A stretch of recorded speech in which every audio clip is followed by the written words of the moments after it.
Shalom, chers bien-aimés frères et sœurs, que toute la gloire et tout l'honneur reviennent à notre Elohim en ce jour béni.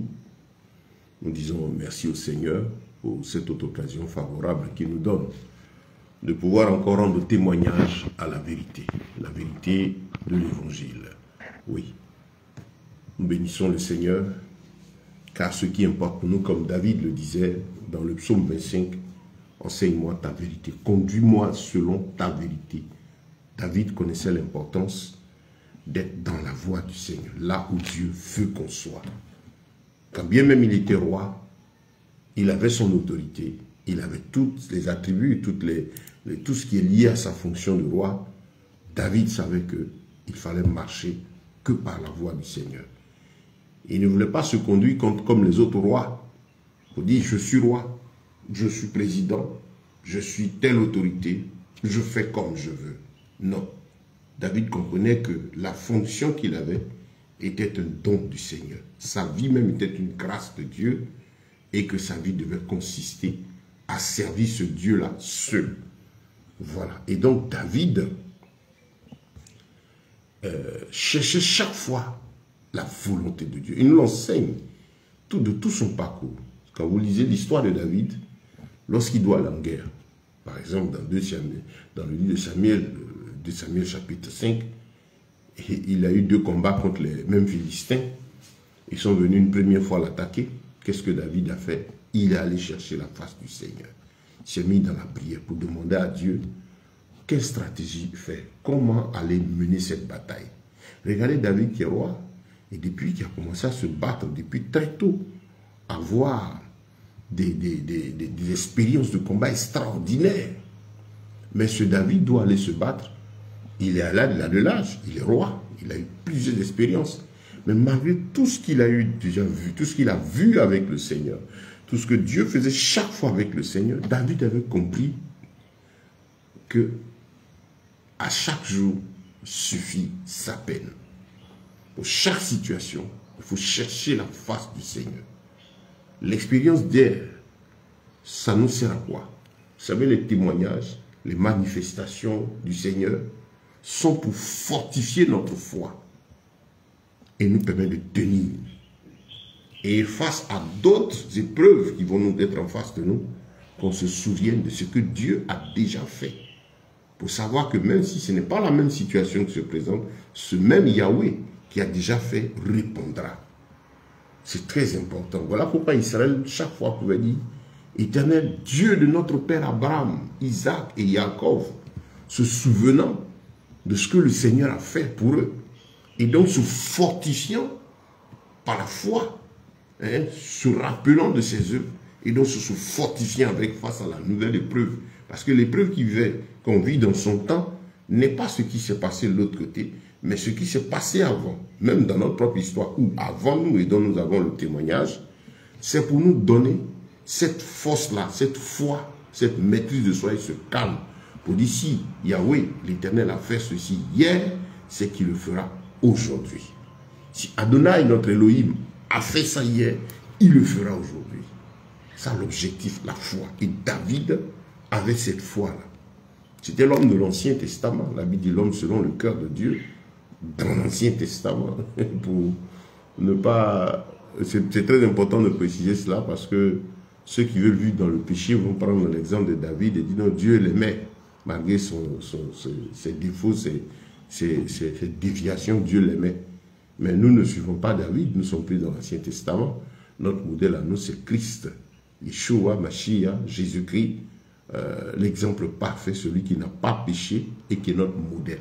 Nous sommes appelés à l'imiter et non à imiter David.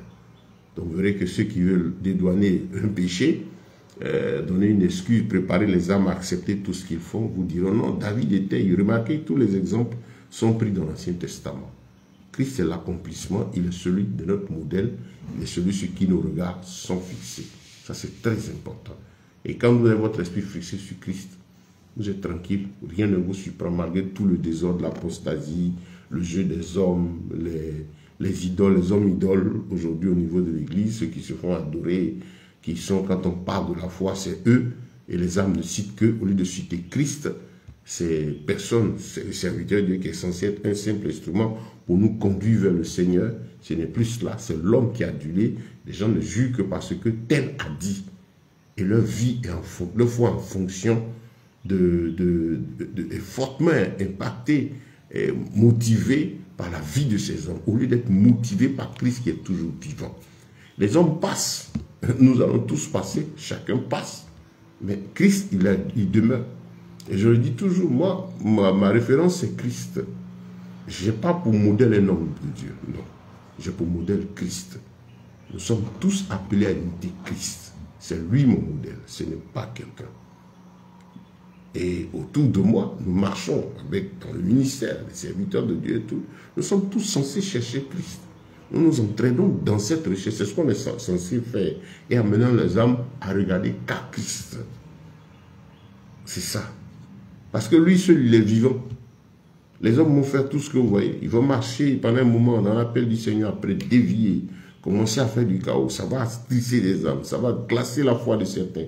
Il y en a qui vont même rétrograder. Ceux qui s'affaiblissent ou qui sont attristés et fortement influencés par les mauvais actes de ceux qui sont censés être des exemples, des conducteurs spirituels, ce sont ceux-là qui n'ont pas de base, qui n'ont pas compris que le modèle parfait là, Yeshua, est vivant et que c'est à lui qu'il faut regarder. Quand vous avez les regards sur le Seigneur et que c'est lui que vous cherchez à imiter, c'est lui qui est votre Père spirituel, s'il faut ainsi dire, c'est lui qui vous a mené au salut.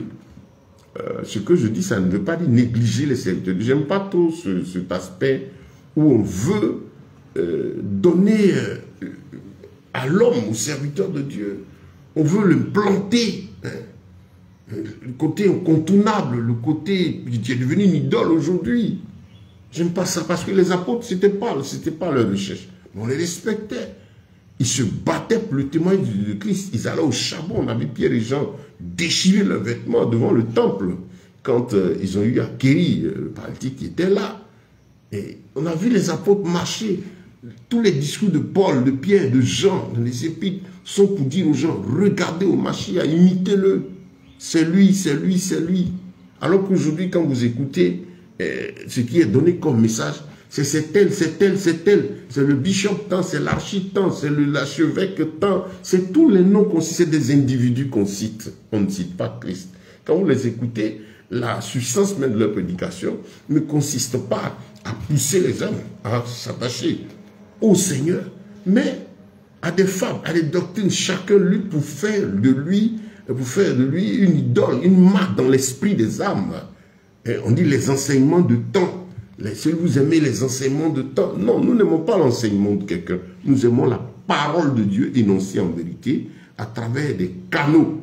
Je dirais, nous aimons aussi cette parole énoncée en vérité à travers les canaux, parce que la base de notre amour, c'est pour toute cette parole qui commence par notre relation personnelle avec le Seigneur. Et je le dis et le répète chaque fois, bien aimé, si vous n'avez pas d'intimité avec Christ, vous êtes en danger, exposé à tout vent de doctrine, ça et là. Alors que si Christ est votre modèle, et que vous avez pris sur vous de comprendre, comme Pierre disait, Jean disait dans 1 Jean chapitre 4, que tout esprit confesse Yeshua venu en chair, vous avez compris que celui que vous devez imiter, vous avez l'exemple parfait dans la Bible. Il y a 4 évangiles là qui nous donnent son histoire. Ça marche. Jésus venu en chair, ça dit son modèle de vie, sa simplicité, son humilité, ce pourquoi on l'attaquait, toutes ces choses. Comment il a vécu dans l'environnement, dans luttant, dans le milieu dit croyant, c'était en Israël, parmi les Juifs. Et comment il a vécu face aux leaders religieux du temps, les pharisiens, les scribes et autres. Vous avez toute sa vie là. Et le Seigneur dit, c'est lui que nous devons confesser. Tout esprit qui confesse Yeshua venu en chair. Je me lève pour prêcher. Est-ce que je vis conformément à Christ? Bon, vous ne me connaissez pas.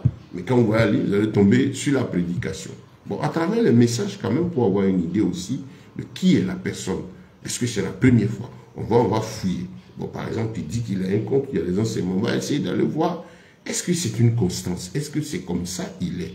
Et puis, on n'a pas besoin de mettre... L'Esprit de Dieu va vous faire savoir si ceci est vrai ou ceci n'est pas vrai. C'est avec lui que vous marchez et vous écoutez et vous fuyez comme les chrétiens de Béret. Vous marchez dans la fermeté du Seigneur, le regard fixé sur lui. Les hommes vont passer. Les bishops vont passer. Les archbishopettes et tout ce que vous avez vont passer. Mais Christ, Yahweh, demeure.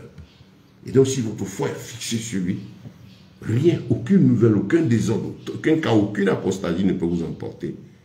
Ça nous affecte quand on voit que le témoin du Seigneur est sali. Nous tenons ferme, on n'est pas étonnés, parce que notre Seigneur nous a dit que ces choses allaient arriver. Donc, bien aimé, c'est encore pour renouveler ces choses à votre esprit. Notre modèle, c'est le Mashiach, c'est Christ. On a toute son histoire dans la Bible. Attachez-vous à lui. Attachez-vous à lui, parce que c'est lui qui est notre vie, c'est lui qui rentre dans notre cœur. Quand on est seul à la maison, quand on quitte nos rencontres de prière, là, les rencontres de prière, les lieux on quitte nos lieux de prière, parce que pour certains, c'est là qu'ils sont chrétiens. Non, dès qu'ils sortent de là, ils ont leur vie. Non, on est disciples de Christ, disciples du Mashiach.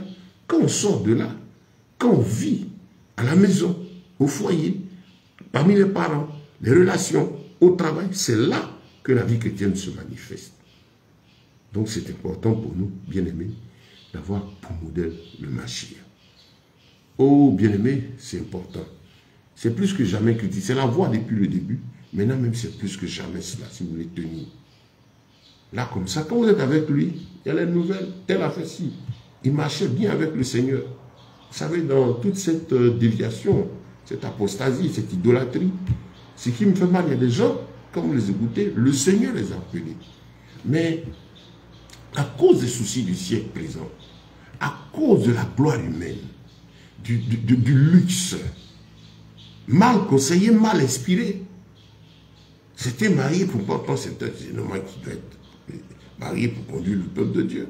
Il se met dans l'exercice, dans la mission. Soit c'est la femme qui va être distraite par le côté plaisir de la chair et qui va l'entraîner un peu dans ça. Et quand le diable, c'est tout un travail. Hein. Un homme appelé de Dieu ne tombe pas comme ça un jour. Un chrétien ne tombe pas tout de suite comme ça. C'est pas possible. Le Seigneur nous garde trop. Et ceux qui sont serviteurs de Dieu, réellement appelés, qui écoutent ce message, vous diront que c'est vrai. Même pour le saint chrétien, c'est valable pour nous tous. Le diable rôde. Notre Seigneur aussi nous protège. Il dit celui qui nous touche là, nous qui sommes ses disciples, touche à la prunelle de ses yeux. Il nous protège. Et il sait qu'il nous a informé que votre ennemi va rôder tant qu'on n'a pas quitté cette chaise. Montez vers moi. Mais tenez ferme. J'ai vaincu le monde. Moi-même, j'ai été aussi tenté, mais je ne me suis pas laissé avoir. Le diable est venu avec le Seigneur lui présenter la gloire du monde, les royaumes, cette fausse vision d'un point donné. Comment il peut présenter tout? Vous voyez un peu le chef du mensonge. Mais la puissance, c'est tout.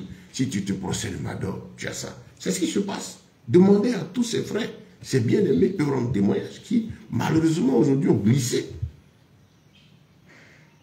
Et ont glissé en posant des actes qui impactent la vie de tous ceux qui ont un impact physique ou visuel grand. C'est difficile de retenir parce que c'est repenti, c'est perdre tout ce qu'il a acquis grâce à ça. Mais quand sera-t-il de ton salut?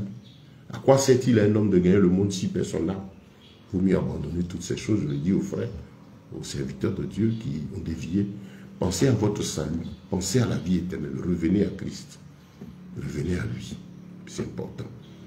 Donc, c'est vraiment capital, hein, frère, d'avoir le regard fixé uniquement sur le Seigneur. Tu es serviteur de Dieu, ton regard fixé sur Christ. Ton modèle, c'est Christ. Ce n'est pas un homme. Je connais des frères appelés dans le ministère qui ne sont même pas libres de laisser l'esprit travailler en eux. Parce que on dit qu'ils sont soumis à quelqu'un. Ils sont les brebis de la personne. Ils sont les pasteurs du temps. Lui, le chef. Ils ont créé leur business. Hein. Lui, le chef ne va jamais descendre. Il y a un cas, comme me racontait, le gars a pris sa femme, c'est son adjoint. La femme commande tous les hommes. Lui, il est ici, la femme commande tous les hommes. Elle dit que c'est la famille, quoi. C'est sa maison. Vous voyez le nom. Tel ministry. C'est comme ça. Ou le nom, c'est des faits de famille. Monsieur, madame sont dessus.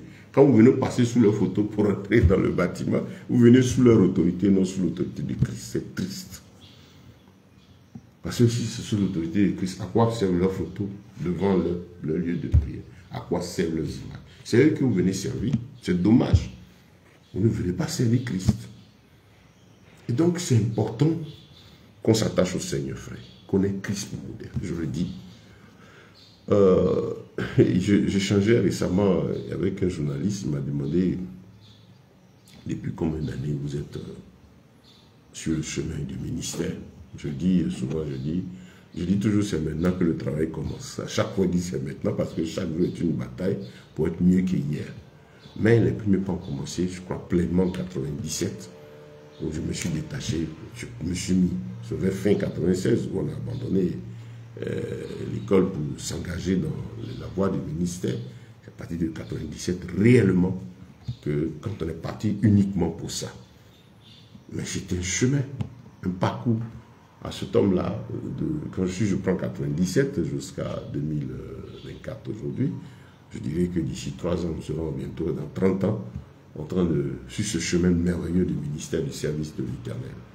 Oui, de longues années dans l'anonymat, dans le désert total, formation, pendant qu'on sait éducation de l'esprit et ainsi de suite. Là où en 97, 98, je me suis marié et jusque-là, je suis avec mon épouse, celle que Dieu m'a donnée, avec mes enfants, on a des enfants, on a toute une famille, on est là. On a continué la marche, la marche. Mais le service de Dieu, ce n'est pas quand on vient être sur les réseaux sociaux, ou bien qu'on a entendu et vu par des milliers de personnes, ou bien qu'on est connu, on est récité par tant. Non, ça commence là, dans ce désert-là. Et ça, le service du Seigneur. Voilà. Là, il va te dire, bon et fidèle serviteur, il est au désert, vous êtes deux, puis les gens ne vous voient pas là, vous êtes ensemble. Tout ça, c'est le service du Seigneur. Donc, à ce journaliste, il m'a dit, depuis combien de temps? J'ai dit, je lui ai donné un peu le temps. Il dit, mais, et puis on ne vous connaît pas. J'ai dit, je souris. J'ai dit, non, c'est pas là, mon travail ne consiste pas à me faire connaître, ça fait connaître Christ. Il y a de nombreuses personnes qui sont heureuses chaque fois qu'elles nous entendent prêcher et qui glorifient Dieu. Nous, nous sommes contents de leur rendre la parole de Dieu et de voir leur édification. Oui. Et je sais qu'il y a des gens que le Seigneur nous a fait la grâce certainement de gagner, que nous ne connaissons pas physiquement, à travers les interventions par les vidéos et autres. Et à ceux aussi physiquement que nous fréquentons depuis des années, auxquels nous apportons la parole. Voilà. Et donc, voilà l'œuvre du Seigneur. Ce n'est pas le temps, la longueur qui fait quelque chose, mais nous sommes là sereins étant Christ. Il est vivant, il est merveilleux. Je me réjouis toujours, parce que je dis toujours que celui que j'ai connu en 1992 dans cette maison retirée, seul, sans le secours d'aucune main, sans qu'il y ait quelqu'un pour me parler de lui, lorsque j'étais avec ces brochures abandonnées sur la table du mari de ma tante dans la maison de vacances où j'ai dormi, et lui était parti en vacances, il a quitté les lieux, il a laissé sa maison, nous on dormait dedans. Les brochures, tout ce qui m'a, j'ai lu là, et ce personnage qui était là pour me conduire à répondre aux deux grandes questions qui frappaient mon esprit quand je n'étais pas encore chrétien, c'était, quand je regarde la création, il dit, il y a quelqu'un qui a pris son temps pour faire ça. Dieu existe. Ben, très jeune dans mon esprit. Mon père me disait même que, étant tout petit, souvent je posais des questions sur Dieu. Il me dit, oui, il y a quelqu'un qui a... Quand j'ai commencé à me dire, regarde, non, c'est trop beau. Pour être du hasard, ouais, écoutez tout ça. On allait à l'école, on entend les scientifiques leur raconter, leurs ancêtres, ils sont quittés par les primates, ils sont chiens ici, évolution, mais les mêmes primates, on ne les échange pas. Mais je regarde la création, quelqu'un a pris son temps pour faire ça. Dieu existe. Comment le connaître? Et puis de deux, ma préoccupation, c'était la mort. Mais on vit la même, c'est pourquoi. Si on meurt, il y a quoi après la mort? Le problème, ce n'était pas la mort. Le problème, c'est ce qu'il y a après la mort qui était dans mon esprit tout le temps. Donc, il dit, mais si je meurs, on vit comme ça, et puis on meurt, il n'y a rien après, quoi. Il arrive même que je ferme mes narines, je coupe ma respiration pour imaginer la mort, et je me dis, mais tiens, voilà, si c'est pour ça, je me lève en sujet, non, s'il n'y a rien après, tout est noir, qu'on n'a rien après la mort, je ne peux pas pouvoir, on vit.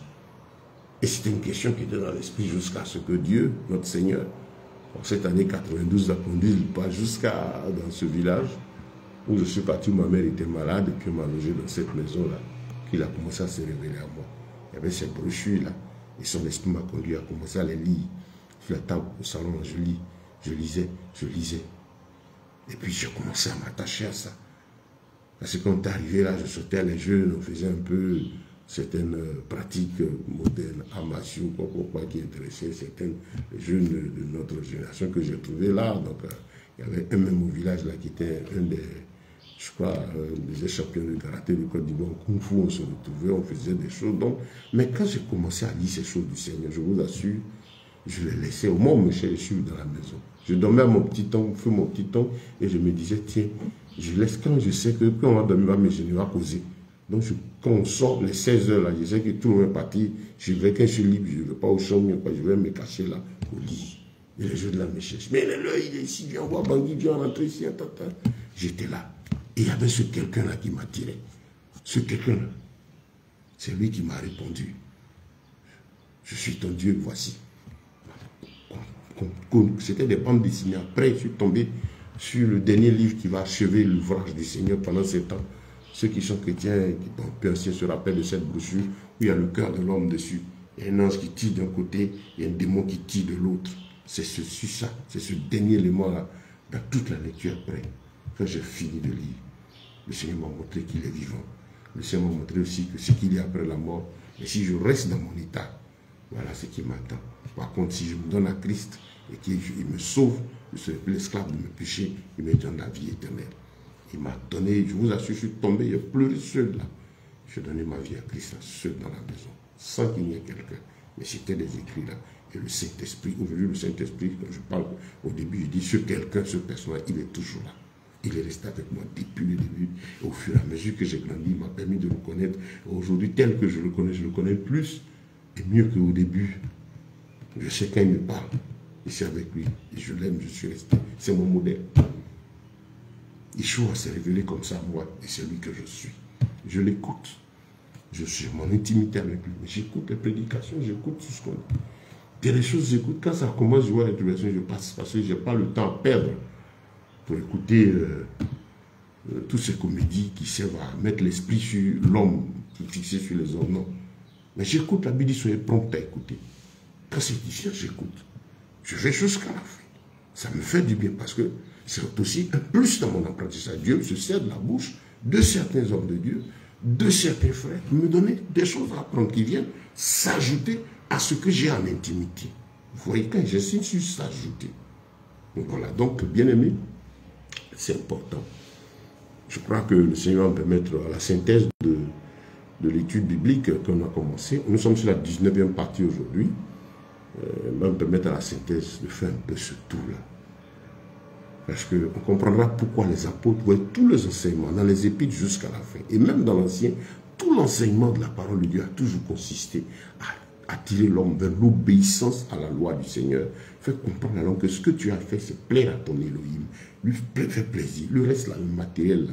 Quand tu fais ça, il t'inspire les bonnes choses, il conduit ta main, il fait croître, il t'inspire et il fait croître. Il te donne la bonne semence, il te bénit.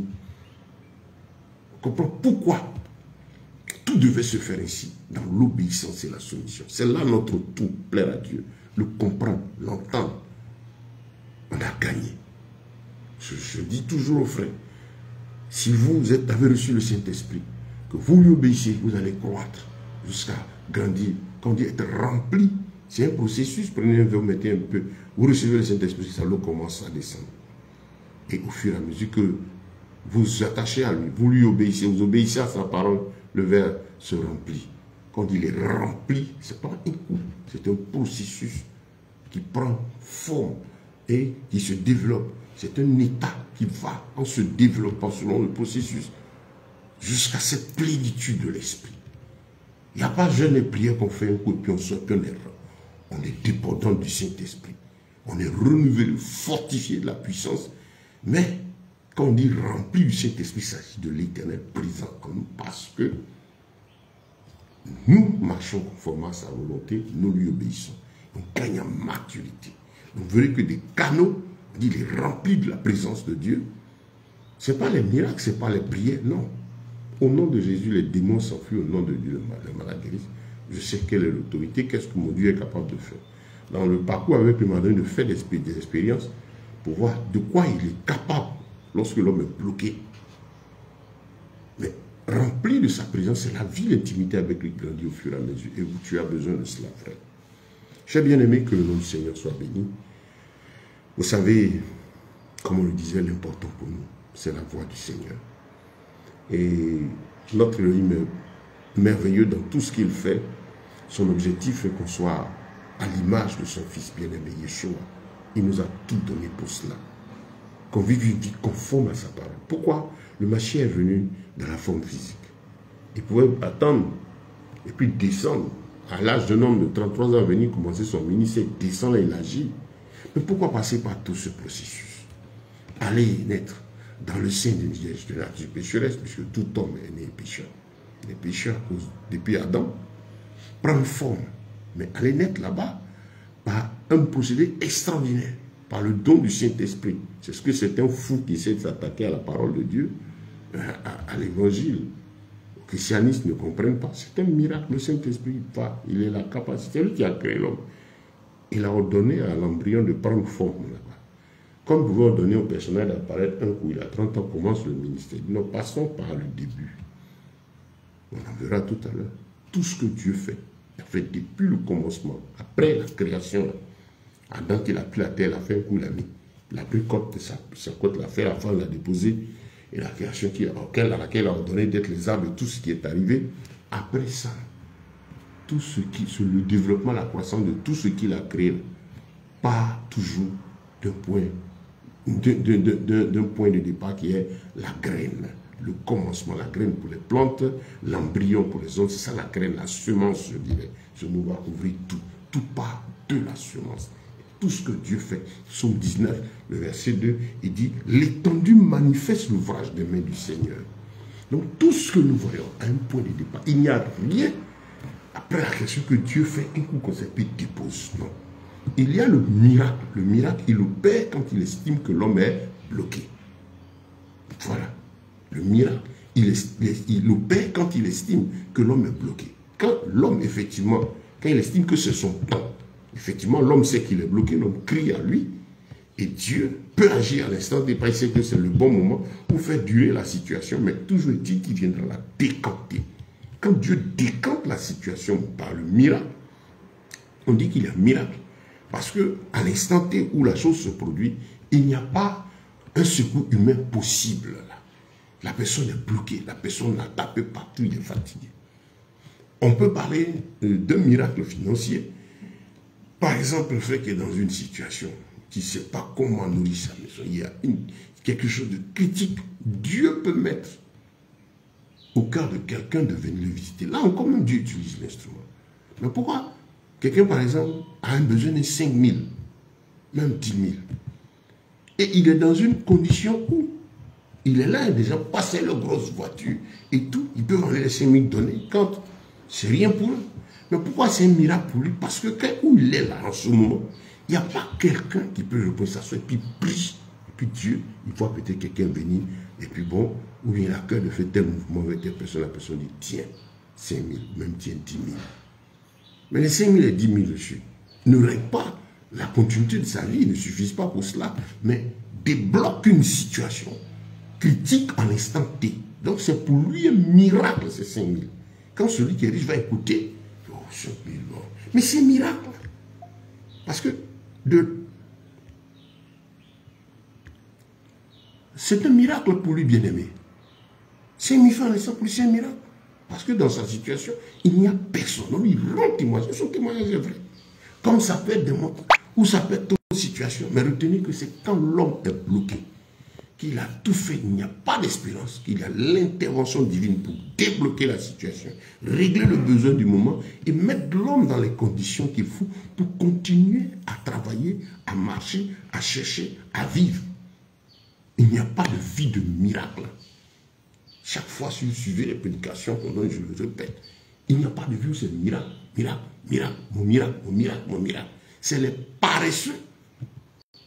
C'est mal fait avec à la tête. Ceux-là aussi qui sont les loups ravisseurs, qui ne veulent pas fournir d'efforts, qui ont compris que ils peuvent utiliser l'esprit de ces âmes mal affamées, faibles, paresseuses là, pour s'enrichir, parce qu'eux-mêmes aussi sont paresseux. Voilà. C'est des paresseux. Là, miracle, miracle, lui, il vit une vie de miracle. C'est pas possible. Il y a le miracle pour continuer à vivre. Mais pas miracle, miracle, miracle. Pourtant, des prières où on déplace l'argent. Ah, un miracle va se produire, quelqu'un va t'envoyer, donne une enveloppe, fais l'offrande. Et puis tu ne vas pas savoir. Donc je disais qu'il n'y a pas de vie de miracle. Où Dieu attend. Oui, c'est des prédications comme ça. Et des gens croient. Passent la vie, ne veulent rien faire.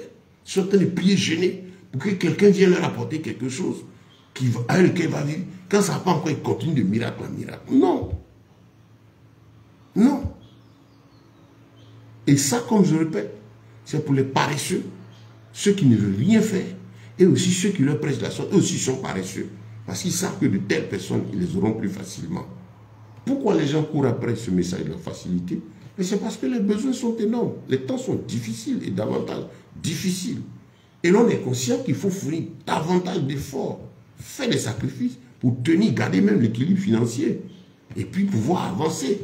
Avant de parler d'avoir le pouvoir financier, plus de biens financiers, de la richesse, pour aller ça et là. Vous comprenez? Les temps ne sont pas faciles. Et donc, les gens aussi, malheureusement, même dans le christianisme, ont opté pour la facilité, pour l'esprit du fétichisme, que je dirais, l'esprit des amours, comme je l'appelle, pas conformément à ce qui se passe maintenant, la tendance à aller faire une pratique occulte pour être riche.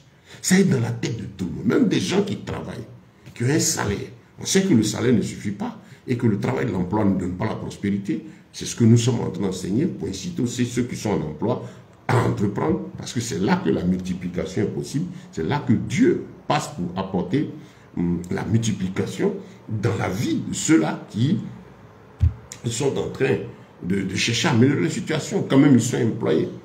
C'est ça. Donc, les temps ne sont pas faciles. Il faudra donc fournir davantage d'efforts. Il faudra réfléchir pour voir que faire, où rentrer, ceci, cela, pour la gloire de Dieu. C'est ça. C'est ça, c'est ce qu'il faut faire. Mais bien aimé, le chemin étant dur, le monde voit même ces travailleurs, ou même, malheureusement, c'est très rare. Vous allez voir, les gens qui sont de gros entrepreneurs que le monde connaît aujourd'hui, ce n'est pas par le fétichisme, on a l'histoire de plusieurs personnalités, c'est par le travail acharné, la persévérance à partir d'une vision qu'ils ont développée seuls. Persévérer, ça produit ce qu'on a. Mais devenu mystique, ça c'est poids-dreux le diable, parce que l'homme en lui, l'âme a besoin d'être sous une autorité spirituelle. Parce qu'elle émane du spirituel. Et donc, l'âme a soif de l'être suprême. C'est sur ce chemin-là que Satan les gagne pour les amener à aller se soumettre à lui. Sinon, quand vous regardez le travail de Bill Gates, vous regardez le travail de Zuckerberg, pas ceux qui sont vivants, qui sont là et qu'on connaît, c'est des gens qui ont bossé. Mais si bien d'entre eux sont devenus aujourd'hui mystiques, c'est à cause de ce côté spirituel. L'âme, là, vous ne pouvez rien faire. L'âme a besoin d'être sous l'autorité spirituelle. Pas avoir tous les biens, mais l'âme est sortie du Créateur. C'est du Créateur de la parole de Dieu que vient sa nourriture. Quand l'âme n'est pas attachée à sa source de revenus, à sa source de vie, de là où elle est venue, l'âme ne sera pas en paix. Et c'est comme ça que Satan les gagne. Donc ceux-là, ils deviennent mystiques, mais ils ne sont pas devenus mystiques par le travail. Ils ont bossé, puis ils sont arrivés là. Regardez-les aller dans les écoles, les grandes écoles, pêcher derrière les cerveaux. Amener les enfants dans les clubs de prestige, ainsi de suite, qui sont officiels, mais les préparer à rentrer dans les cercles occultes. Mais parce qu'ils ont besoin de leur intelligence pour développer. Donc même ça encore, ils deviennent mystiques. Maintenant, comme les temps sont difficiles, comme je disais, la jeunesse, les hommes, tous ceux qui sont... Vous savez que notre population qui travaille déjà à plus de 95% est dans le salaire. Donc, forcément nécessiteuse. Et les 5% qui sont à certains niveaux maintenant en mission pour calmer les gens dans les ténèbres vont chercher à mettre à la disposition certaines pratiques et certaines puissances pour égarer ces personnes. Donc plus de 95% de la population étant en emploi, n'ayant pas de liberté, ou une bonne partie encore de la population n'ayant rien à faire, tu travailles difficilement parce que dans la tête, il faut aller faire un emploi. Mais les besoins étant là, ces gens-là vont forcément, s'ils n'ont pas entendu, reçu la bonne nouvelle que Yeshua, Jésus donne la vie éternelle qu'il faut le craindre, s'ils n'ont pas la crainte de Dieu, pour tenir compte aussi du fait du salut de leur âme, mais ils vont se jeter dans les bras des mystiques, dans les bras de ces pratiques occultes. Regardez aujourd'hui, vous allez comprendre que plus de 90% des travailleurs sont nécessiteux et une très bonne partie d'entre eux ont carrément adopté les pratiques occultes. Il y en a qui sont alliés à des fonctionnaires, de certains cadres même, mais toujours des employés, parce qu'il y a toujours des besoins, et travaillant pour quelqu'un, vont aller s'attacher à ces services occultes-là, parce qu'ils ont des besoins, pour avoir davantage d'argent. Tout ça, c'est pour l'argent. 1 Timothée 6 le dit, que l'argent est la racine de tous les maux. Donc c'est pour de l'argent qu'ils vont les semer dedans. Vous allez voir les jeunes, ils ont besoin d'argent. Mais vous allez voir certaines personnes aussi, des enfants même, 14 ans, 15 ans, qui viennent être milliardaires. Voilà, quand par exemple, ceux qui sont censés veiller sur les valeurs morales ne le font pas. Et quand vous avez des individus, aujourd'hui qu'on appelle influenceurs, Des gens qui drainent des dizaines, des centaines de milliers de personnes pendant un live. À faire quoi? À venir regarder quoi? De la bêtise. Vous avez des gens, c'est la comédie, du jeu. Et là, j'ouvre une parenthèse pour dire aux artistes comédiens, faites votre comédie là. Mais quand le côté de Dieu, là, laissez ça. C'est vrai qu'il y a des gens qui s'amusent avec le nom de l'Éternel. Il y a des gens qui pourraient laisser ça, c'est entre eux et Dieu va régler le compte. Ce n'est pas vous qui devez venir les exposer. Ce côté volet spirituel où on parle du Créateur là, et critiquer ces choses, que je veux dire critiquer, où on parlait, c'est les enfants de Dieu mais qui peuvent parler, dénoncer l'apostasie, dénoncer le désordre, mais pas vous, parce que vous ne connaissez pas le Seigneur. Donc vous mettez en conflit avec la parole de Dieu en utilisant le nom du Créateur, en imitant par exemple des parlers en langue qui sont des œuvres diaboliques, parce que quand il y a certains qui imitent les faux pasteurs là par exemple, bon on voit ce qu'ils disent, c'est pas faux, mais le fait de venir prendre un parler en langue, ce n'est pas un jeu. Quand les pasteurs la font, ils blasphèment contre le Saint-Esprit. Il n'y aura pas de salut pour eux. Il y a le péché, il y a tout ce que l'on peut faire, que Dieu a pardonné, mais blasphémer contre le Saint-Esprit, mentir sur Dieu. Quand ces gens se faux par la langue, c'est faux Dieu m'a dit, c'est des blasphèmes, il n'y a pas de pardon pour cela. Si vous entendez ça, passez ce message au comédien, laissez ce côté-là. Parce que vous pensez dénoncer, mais vous blasphémez avec eux en répétant les œuvres, en imitant le faux par la langue, en imitant mais Dieu m'a dit. Il y a un mec qui est spécialisé pour ça. Mais regardez un peu l'histoire des comédiens. Je les regarde, ils finissent presque tous difficilement dans des conditions difficiles. Et quand vous allez regarder le parcours, j'ai peur chaque fois pour certains, parce qu'ils sont dans un domaine où c'est le jeu, l'amusement. L'amusement ne donne pas la vie à l'homme. Dieu bénit par le travail qui donne la valeur morale. Mais les gens disent l'amusement. Eux-mêmes ils le disent. Il y a quelqu'un qui vient raconter les choses bêtes. Et vous êtes là pour ça. Mais regardez comment ils finissent dans ce qui est bête. Ce qui est bête là n'a pas de suite. En plus de ça, vous me mettez à faire de Dieu. Dites-leur de laisser à faire de l'éternel Dieu là. Parce que ne vous rendez pas coupable de péché de ceux-là. N'allez pas répéter leurs iniquités. Quand vous le faites, vous péchez contre Yahweh. Vous péchez contre votre âme. Et vous allez voir que beaucoup finissent très mal. Donc ça vous dit que le monde étant devenu compliqué, les gens ont de la facilité. Ça c'est le monde. Et c'est malheureusement ce même esprit du Zamou dont je parlais qui est dans l'église. Comme dans l'église, il faut utiliser la parole de Dieu. Il y a un volet, Dieu fait des miracles. Donc il faut faire croire aux gens que par les miracles, ils vont avoir l'argent. Par les miracles, ils vont avoir ceci. La vie est dure, mais par les miracles. Et les gens font, depuis des années, quand les gens font, qu'est-ce qu'il y a? Qui devient riche? C'est ceux-là qui prêchent ce message qui deviennent riches. Et c'est le peuple, par exemple, qui s'appauvrit ça chaque fois, qui pense que c'est comme ça, qui ne veut pas lire la Bible, qui ne veut pas la vérité. On est dans un temps où les gens n'aiment plus la vérité. Les âmes n'aiment plus la vérité. Même dans la chrétienté, les gens n'aiment plus la vérité. Prends le temps pour s'asseoir et dire la vérité. Frère, la Bible dit que l'argent se gagne à tuer du fond par le travail, par l'entrepreneur, l'activité libre. Il faut apprendre. Le chemin est trop long. Lui veut ça maintenant. Mais c'est sûr que le diable va venir vous aider à tomber sur un faux diseur de bonne aventure. Qu'est-ce qu'il fait? Il va aller chercher le soutien de certaines pratiques occultes. Quand il lève la main, 20 personnes tombent. Tu vas avoir tant. Mais tu vas courir remplir ton enveloppe. Puisque tu n'as pas d'attache avec le Seigneur, tu veux la chose facile. Mais eux, pour faire, ils ne sont pas fous. Ils vont chercher la caution des puissants des ténèbres. Pour envoûter ceux qui écoutent, pour les captiver.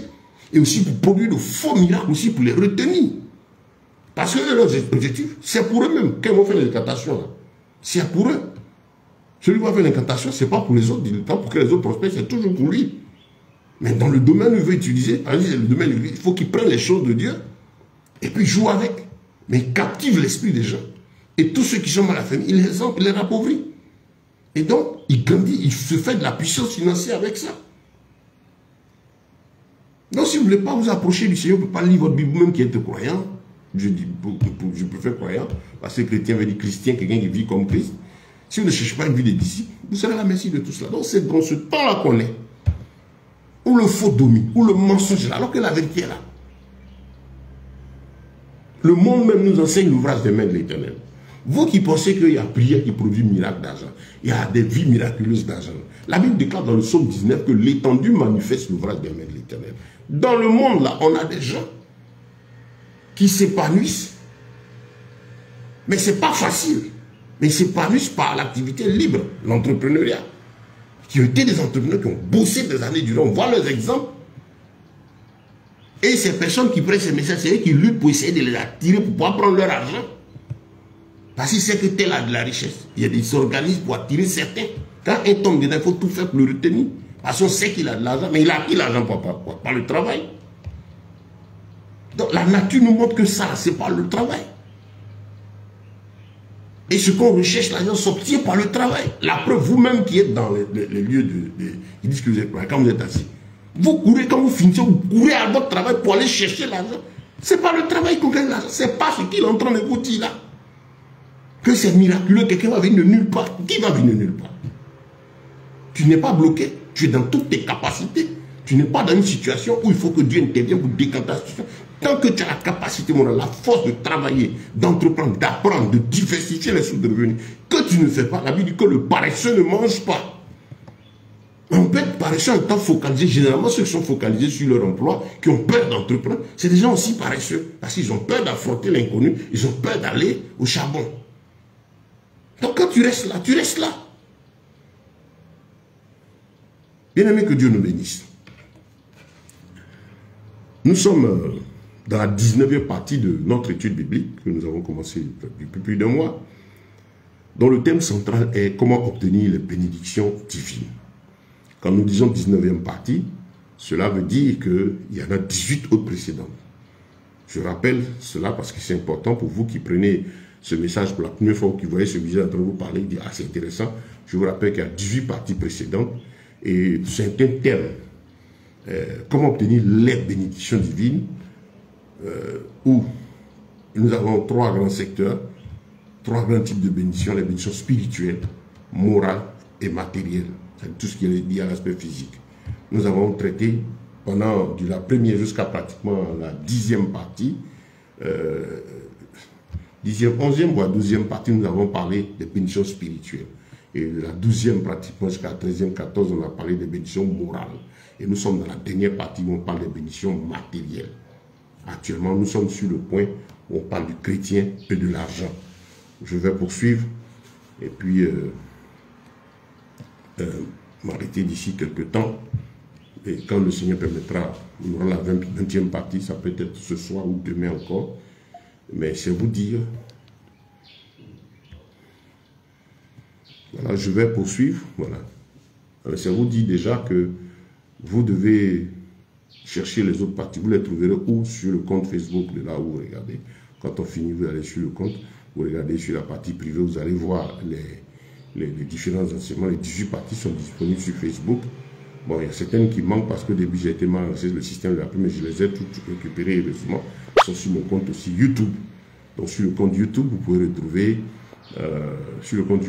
tranquillement retrouver toutes ces 18 parties-là. Elles sont aussi disponibles en audio sur WhatsApp, voilà, enregistrées.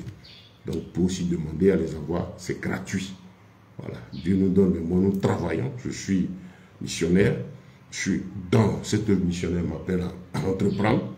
Moi je suis dans la biomédecine, je suis dans certaines activités libres, on fait beaucoup de choses que le Seigneur nous permet de faire aujourd'hui avec les 10 doigts. Ça nous permet d'avoir les moyens, travailler et financer la mission que nous menons. Le Seigneur nous a dit, donnez-le vous-même à manger. Mais donc, nous sommes des hommes actifs, voilà, dans la mission que le Christ nous a donnée. Et donc, ces enseignements-là sont disponibles pour vous, c'est gratuit. Prenez, distribuez-les en masse. Voilà, allez sur YouTube, téléchargez-les. Voilà, cette partie sera tout à l'heure téléchargée, mise sur YouTube, allez sur le compte télécharger. Vous savez comment récupérer les vidéos, ou bien appelez-nous. Quand on finit cette série-là, tout sera mis sur des supports pour diffuser en masse d'avance. Je crois que sur Facebook, il y a des pages, on paye des pages qui sont créées pour le côté commercial, on bombarde là, en fait, on va payer pour ça, pour que davantage de personnes puissent avoir cette série-là pour les aider. Et si elles veulent, pour ceux qui trouvent que c'est édifiant, suivre nos activités. Oui, parce que nous avons aussi des cultes en ligne que nous faisons à des heures dégagées, vraiment des heures habituelles des cultes pour que ceux qui veulent suivre puissent nous suivre. On est en train de se préparer à ça véritablement, soit peut-être les dimanches après-midi ou le samedi après-midi, on voit le temps qui est favorable, où tout le monde peut suivre. Et puis on a nos jours d'enseignement aussi pour l'édification des uns des autres. Voilà. Et donc aujourd'hui, à la faveur des réseaux sociaux, de l'Internet, nous utilisons ces outils-là parce qu'on arrive à parler à plus de personnes à la fois en même temps. Donc voilà, bien aimé, je vous dis que ces parties existent pour votre édification. Donc nous sommes dans la 19e partie, et cette 19e partie, C'est la suite, la 18e, où on est en train de parler du chrétien et de l'argent. Et nous poursuivons le chrétien et l'argent. Vous savez, comme Ecclésiaste a dit, 10-19, que l'argent répond à tout. C'est vrai, tout ce qui est matériel, tout s'achète. On a compris ça, on en a parlé. Tout ce qu'on voit s'achète. Ce que, aujourd'hui, plus de 100% de ce dont on a besoin, il y a, je dirais, plus de 95% qui s'achètent. Pratiquement tout, hein. Peut-être les 2% même qui restent, c'est l'eau, c'est l'air, parce que l'eau aussi on paye. C'est l'air qu'on ne nous a pas encore facturé. Voilà, donc tout s'achète. Donc l'argent est utile pour l'achat de tout. Effectivement, il nous faut de l'argent. On a compris cela. Et on a compris par quel moyen avoir l'argent. On a fait la différence entre l'entrepreneuriat et l'activité salariale. Comment Dieu a appelé le travail au début. Je vous invite à revenir à cette partie. Je veux gagner un peu de temps. Et donc, tous ces développements-là, le Seigneur nous a donné. Donc, nous avons compris le rôle de l'argent. Quand le Seigneur a dit, Genèse chapitre 3, verset 19, l'homme mangera à la sueur de son front. Voilà, l'homme parle du pain, il gagnera son pain à la sueur de son front. Et quand on parle du pain, c'est ce qui est utile pour nous, qui nous permet de nous épanouir. Pour l'avoir, le Seigneur dit c'est à la sueur du front. On a essayé d'expliquer ce que c'est. Vous avez compris la différence entre l'activité libre, libérale ou entrepreneuriale et le travail salarial, la vie d'employé. Voilà, le travail qui a commencé à la création avec l'activité libre et l'emploi qui est né après la sortie d'Éden, où les hommes faisaient du troc et ceux qui n'avaient rien à échanger étaient obligés de prendre leur temps ou les offrir en échange pendant un moment, servir celui qui avait le bien dont ils avaient besoin pour obtenir ce qu'ils voulaient. Et c'est ce qui continue aujourd'hui. Donc tous ceux qui sont en emploi, on comprend que c'est pour toujours le même besoin d'argent. Ceux qui sont en entrepreneuriat, c'est le même besoin d'argent. Mais l'argent qui donne la paix, le pain propre là, nous avons compris que c'est celui qui s'acquiert par l'entrepreneuriat. Parce qu'en emploi, on ne pourra jamais avoir son propre pain. Puisque là où on est employé, le salaire qu'on donne, c'est pour juste être utile à continuer à développer l'entreprise, le service créé par l'intelligence de quelqu'un pour lui tirer ses profits. Voilà. Donc il emploie les personnes pour lui permettre de tirer, pour réaliser ses objectifs. S'il faut les payer tel montant, ne serait-ce que pour obtenir ses résultats, son pain à lui, c'est ça. Donc toute entreprise, tout service où on bosse, où on est salarié, c'est toujours la réflexion de quelqu'un qui l'a produit dans le but de continuer quelque chose. Et donc ceux qui travaillent ne travaillent pas pour eux-mêmes, pour leur propre plaisir. Ils déploient leurs 30 jours. Ces 30 jours, ils sont au service, ils sont récompensés par mois pour tenir et continuer à faire ce qu'il y a. Donc, tout ça, on a compris. On a vu qu'il nous faut donc travailler, entreprendre. Il nous faut donc chercher de l'argent. L'argent étant le moyen de change. C'est ce qu'on a compris. Quand on parle d'argent, il y a l'argent matière et argent fiduciaire, c'est-à-dire argent moyen conventionnel décidé par les hommes, représenté soit par des supports ou par des objets, ainsi de suite. Extra, l'or et la matière, or et argent, qui appartiennent à l'éternel. Voilà, mais le système financier, les biens n'appartiennent pas à l'éternel. C'est sous la convention d'hommes. Au début, c'était les colis des conventions entre populations. Là, maintenant, c'est des puissances qui décident de frapper ce qu'on appelle la monnaie. Monnaie, mammon. Voilà, ce dieu mammon là qui est derrière, qui tient l'esprit de ceux qui frappent ce billet-là. Et donc, c'est pourquoi ça, Dieu appelle, comme selon Luc 16, les richesses injustes, produites par des hommes injustes. Qui, voilà, donc c'est ça. Et donc, qui décide de la monnaie, du moyen de change que nous sommes appelés à étudier, comme notre Seigneur était appelé à étudier aussi les pièces de César, voilà, dans son temps, mais ça n'affecte pas notre foi, c'est le moyen de vie pour pouvoir faire les échanges décidés par les hommes. Voilà, ça ne nous empêche pas de vivre notre foi. Voilà, c'est pourquoi on les utilise. Donc on a besoin de ça, on a compris qu'il faut entreprendre. Bon, on est d'accord sur le fait qu'il faut entreprendre, il faut chercher l'argent par le travail. Et ça, durant tout ce parcours, on a eu à vous dire que ce n'est pas... on n'a pas besoin d'être chrétien pour avoir de l'argent. Parce que Dieu, quand Adam sortait d'Éden, il a ordonné à la nature de rendre à l'homme, tout être humain, descendant d'Adam, toute créature qui va se mettre à entreprendre, Dieu a ordonné de lui rendre son pain. Donc, ordre est donné à la nature. Et tout ce qu'on peut faire sur la nature qui doit produire des biens qui servent au corps à s'épanouir là. C'est là que Dieu a nous dit, voilà, tout ce qui est dans la nature là, qu'on doit travailler pour faire produire, pour obtenir ce dont on a besoin. Tout doit s'obtenir par la sueur du front. Dieu ordonna la nature de rendre à celui qui applique ce principe du travail de l'entrepreneuriat, qui réfléchit et qui investit son corps à la matérialisation de ce à quoi il a réfléchi, qu'il a conçu, accepté dans la tête. Je veux faire une plantation de VA, j'ai fait les informations dessus, il sait qu'il a 7 ans duré, il s'est préparé, et donc il commence. Et au bout de 7 ans, il va avoir son champ.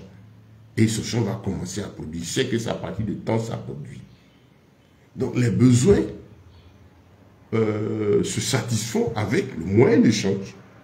Parce qu'aujourd'hui, on parle de moyens d'échange conventionnels. Dans les années en arrière, nos parents n'étaient quand on disait fais du troc. Donc c'est pour un peu l'histoire du moyen d'échange. On a fait un peu cela. Je vous invite à suivre les vidéos précédentes. Et donc voilà. Dieu a ordonné à la nature de rendre à celui qui entreprend. Et c'est pourquoi on n'a pas besoin d'être chrétien pour avoir les biens de ce monde, les richesses de ce monde, pour gagner son pain.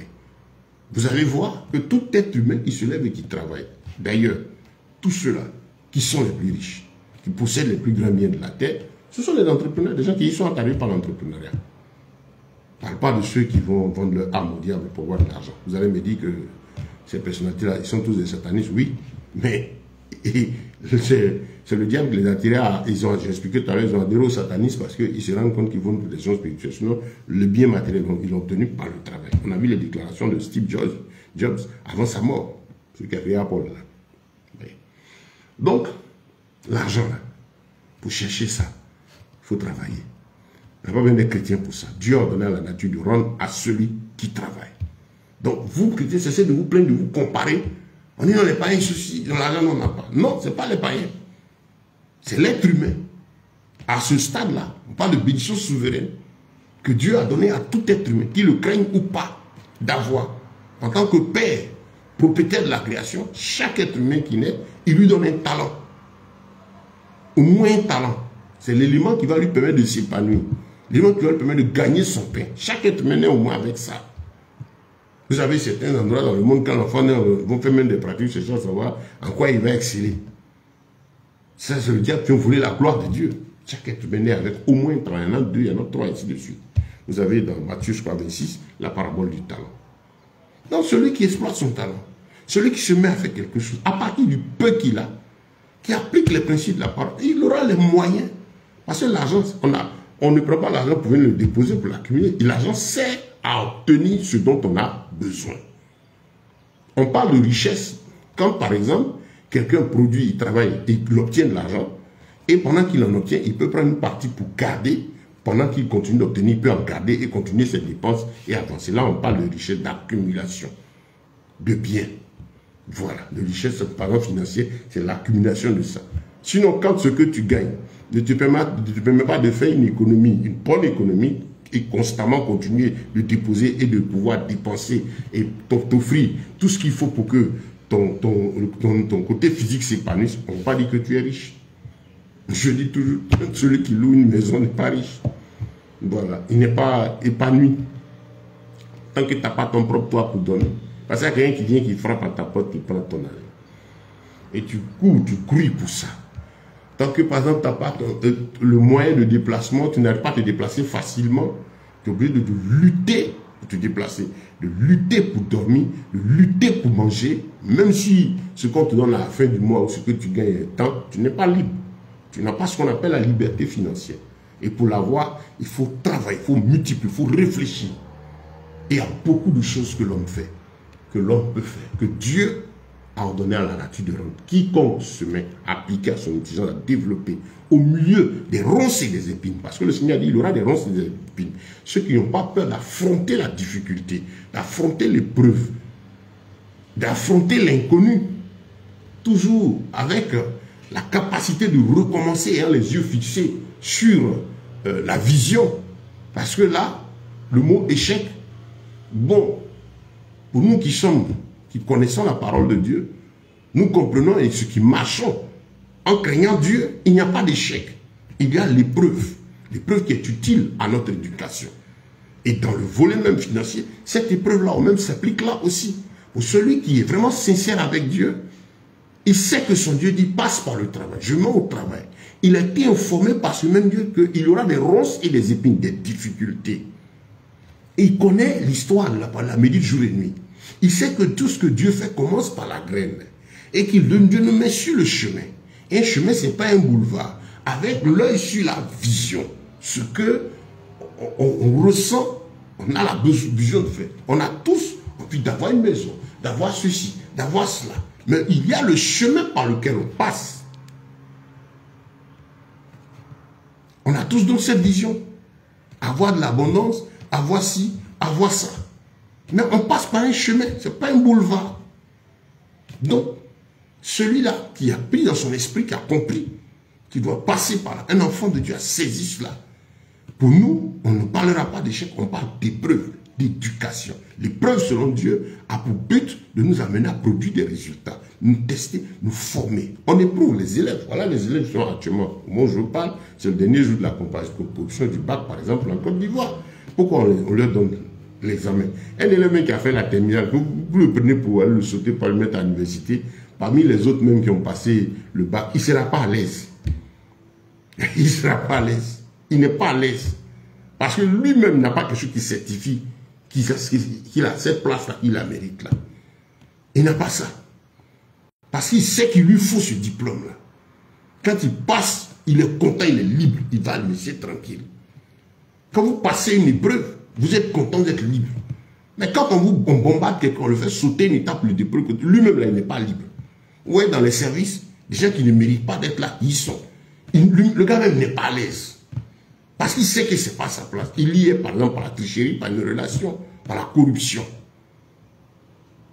C'est généralement aussi ceux-là qui sont beaucoup corrompus. Parce qu'il n'est pas à sa place. Ou bien s'il a payé pour avoir un concours, il a son comportement.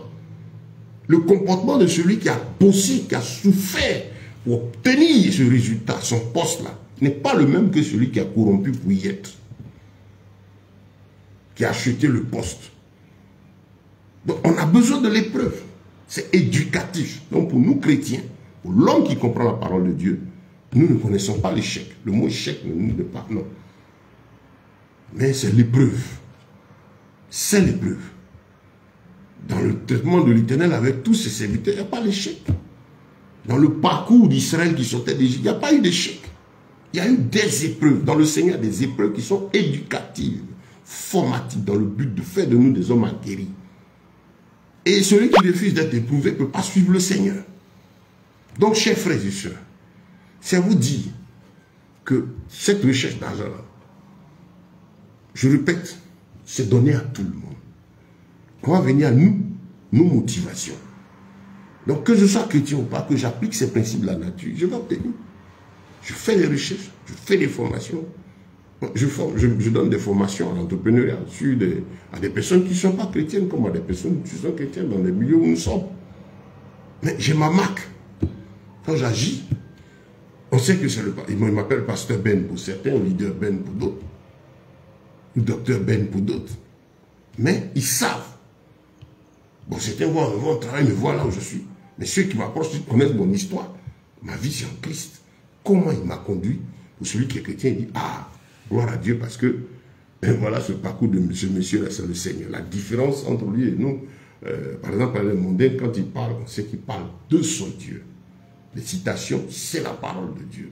Pour nous qui sommes chrétiens, nous sommes contents et fortifiés parce qu'on sait que notre Dieu a la capacité de s'occuper de nous. Et côté Père, il nous appelle nous aussi à pousser, à travailler. Au moment où je vous parle, nous sommes samedi. Je donne des études, des heures où Dieu me permet, mais la plupart du temps, c'est la nuit. Je me suis levé un peu tôt ce matin, j'ai fini de prier et j'ai eu à cœur de venir poursuivre l'enseignement. Je viens le faire quand je finis, je vais au bureau. J'ai du travail à faire. Mais ce travail, c'est toujours dans le cadre de la mission. Je le fais à l'aise parce que c'est la mission initiale que Dieu m'a donnée. Travailler à l'éducation spirituelle des âmes, à l'éducation socio-économique aussi. Apprendre aux gens à entreprendre, apprendre aux gens à gagner leur pain, surtout les chrétiens. Je le fais pour tout le monde, mais avec l'Église, je le fais dans l'esprit de la parole. Voilà. Donc, bien aimés, soyez forts, soyez courageux. Vous savez, nous sommes dans le Seigneur, on a besoin d'argent, mais à la sueur du front. N'ayons pas peur de l'épreuve, de la difficulté. D'abord, en nous poursuivant, ce que vous devez savoir, pour nous, disciples de Christ, pour nous qui cherchons la gloire de Dieu, pour nous qui avons compris que notre vie est dédiée entièrement au Seigneur. Parce que c'est ce que le croyant doit savoir. Celui qui croit en Christ doit savoir que Christ nous appelle à être ses disciples. Il doit vivre comme Christ. Comment Christ a vécu face aux intérêts, aux besoins personnels, physiques et tout. Il a dit dans le livre de Jean, le Père m'aime parce que je fais toujours ce qui lui est agréable. Quand il y avait la présentation de la croix, cette souffrance qui venait, il dit, Père, s'il était possible que cette coupe s'éloigne, côté humain, mais non pas moi, mais que ta volonté soit faite. C'est un exemple qui nous montre. Pour nous dire que notre vie, là, nous qui sommes en Christ, disciples de Christ, elle ne nous appartient plus. Nous faisons fonction d'ambassadeur. Si vous comprenez ce que c'est qu'un ambassadeur, vous avez tout compris. Le Seigneur dit que nous sommes ambassadeurs. Un ambassadeur, il ne vient pas pour défendre sa personnalité. Il ne vient pas pour montrer ses qualités. Il est un chargé de mission. Il va dans une nation, dans un peuple, dans le but de faire connaître son état, d'où il vient. D'amener ceux chez qui il vient à avoir de l'amour pour son état, à s'intéresser à son état. Tout son boulot consiste à défendre les intérêts de l'état qu'il a envoyé. Vous comprenez? Il ne travaille pas pour lui-même, ce n'est pas sa personne qui vient défendre. Et Christ nous dit, nous chrétiens, nous sommes ambassadeurs pour Christ. Donc nous, notre mission étant dans le monde, toute notre vie, tous les domaines, tout ce qu'on a fait est dans cet esprit d'ambassadeur. Et là où nous sommes en train de parler d'argent, nous recherchons les moyens dans l'esprit de l'ambassadeur. Donc l'ambassadeur recherche les moyens pour accomplir la tâche, la mission de son maître, de notre Seigneur Yeshua pour nos disciples. Nous sommes ambassadeurs pour que Christ soit glorifié. Nous sommes ambassadeurs pour que quand les gens nous voient, ils se rappellent on voit l'ambassadeur, on se rappelle son pays. Quand sa voiture se déplace, il y a son drapeau qui est sur le véhicule. On appelle tout ça, il y a tout ça qui dit qu'il vient de là-bas. On dit à l'ambassadeur d'Italie, il y a l'ambassadeur de Chine, il y a l'ambassadeur de Temps. On ne dit pas il y a monsieur Temps qui vient. On dit il y a l'ambassadeur de. Pas de sa fonction. Qui ouvre tout de suite les portes. Qui fait de son territoire où il habite un territoire, de son lieu de service, un territoire diplomatique. Il est sur la tête de quelqu'un, mais l'espace qu'on lui donne là est considéré comme la représentation du pays d'où il vient. Et même les gens de la nation n'ont pas le droit de mener certaines actions-là. Donc, vous voyez, retenez que nous, dans la recherche d'argent, c'est dans l'esprit de l'ambassadeur. Nous allons chercher les moyens, nous cherchons les finances pour le roi, pour le maître. Sinon, si c'est pour chercher l'argent, je vous expliquais, c'est ce qu'on est. Le Seigneur a donné à la nature de le faire.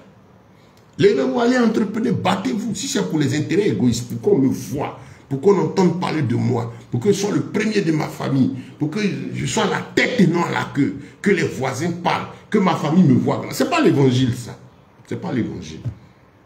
Le Seigneur ne travaille pas à ce que tu sois la tête de la famille.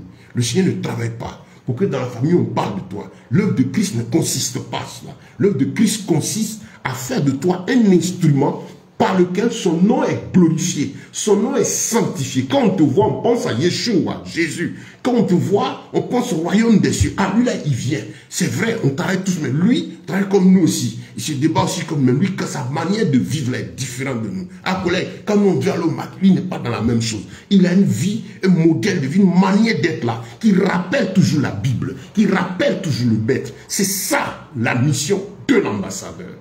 Je suis serviteur de Dieu, je suis chrétien. Je me bats aujourd'hui, par exemple, dans le domaine de l'entrepreneuriat. Pourquoi? Pour quelque chose. L'une des raisons, nous nous battons d'entreprendre.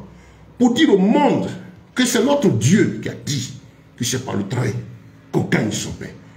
Pour dire au monde que l'homme le plus riche de tous les temps, il y a des riches, mais le plus riche de tous les temps, c'est le roi Salomon, que notre Elohim a fait.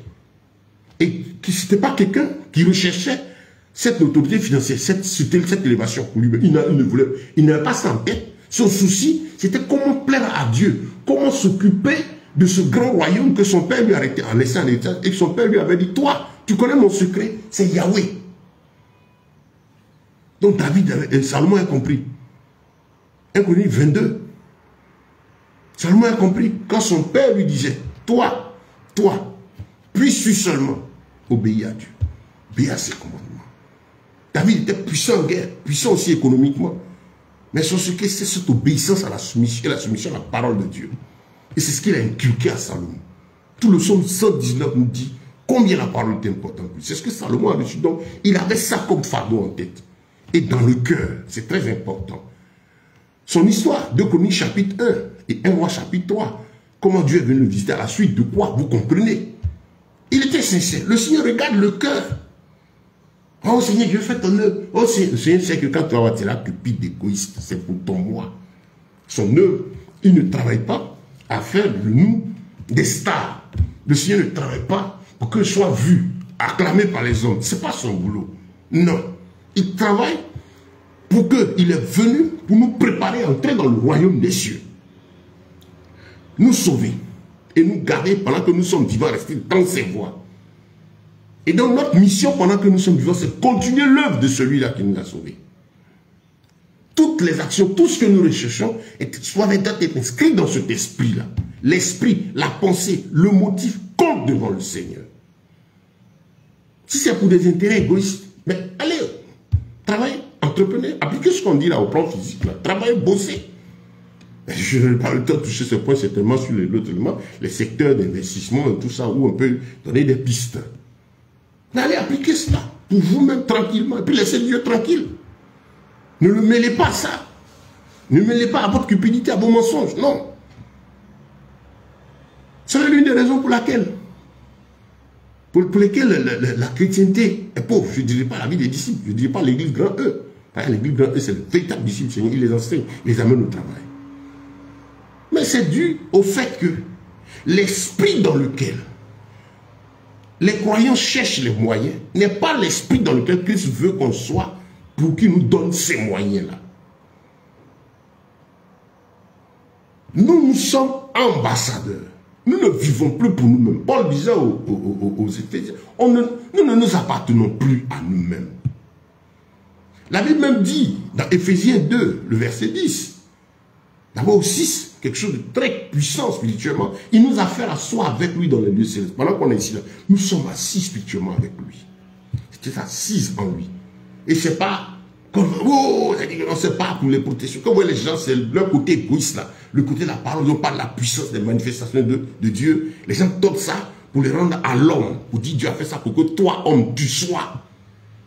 Alors que l'œuvre de Christ, c'est pour tuer notre moi et faire de nous des disciples accomplis, des hommes désintéressés, des femmes désintéressées qui se battent pour le royaume, capables de partager quand ils ont 2 tuniques. Ils travaillent à une tunique, même étant en train de se lutter là. Le Seigneur leur apprend à venir en aide aux nécessiteux. Et ils le font. Dieu nous éduque. Il nous éduque. Il dit, toi tu es prêt pour le royaume. Je peux te donner de l'abondance. Je peux te donner ce que les hommes appellent richesse. Parce que je sais que quand tu l'auras, c'est pour davantage développer. Mais ce n'est pas quand l'abondance là vient que Dieu vient nous avoir mission. Donc vous voyez, le Seigneur dit, je peux te donner cette abondance. Mais je regarde ton cœur. Tu veux cette abondance, pourquoi? Je n'ai pas dit ne pas mettre ton péché, je suis d'accord, il faut que tu aies les moyens. Dieu est d'accord. Il te dit, va entreprendre tes formes selon l'habitude, il faut entreprendre. Fais comme les autres. Bats-toi. C'est une épreuve. De toute façon, ils se battent, c'est la même chose. Mais pour moi, mes disciples, ça compte. Ce pourquoi moi je vais te donner ça. Parce qu'il y a ce que je donne à tout le monde qui est souverain. Et à ce que je viens donner à toi, disciple. Ce n'est pas dans le même esprit. Ce n'est pas pour la même cause. Ce n'est pas la même qualité. La qualité de la grâce de Dieu, de la bénédiction, je dirais matérielle du Seigneur, quand même elle serait petite. Moi, étant Christ, je ne suis pas millionnaire, je ne suis pas milliardaire. C'est-à-dire l'expression des hommes pour désigner les valeurs de ce qu'on a. Je suis nécessiteux. J'ai des besoins. Mais je ne suis pas indigent, par la grâce de Dieu. Mais qu'est-ce qui se passe? Ce que le Seigneur me donne, dans le peu où je suis là, je trouve des gens qui ont pas un véhicule, qui ont des véhicules qui coûtent 10 fois plus cher que ce que j'ai, qui circulent mais qui n'ont pas la paix. Et moi, quand je prends mon véhicule, je me déplace tranquillement. Mon âme est en paix, je suis heureux, je n'en dis pas X. La qualité de ceci, Christ m'a formé pour ne pas convoiter. Je suis heureux au volant de mon baka. Je suis heureux dans tout ce que je fais, tout ce que j'ai là. Pourtant, j'ai des besoins. Mais j'ai des besoins. Dans ces situations-là, je sais me contenter de ce que j'ai. La piété avec le contentement, quand on sait vivre avec la piété avec le contentement, quand on sait vivre avec ce que l'on a, est une grande bénédiction.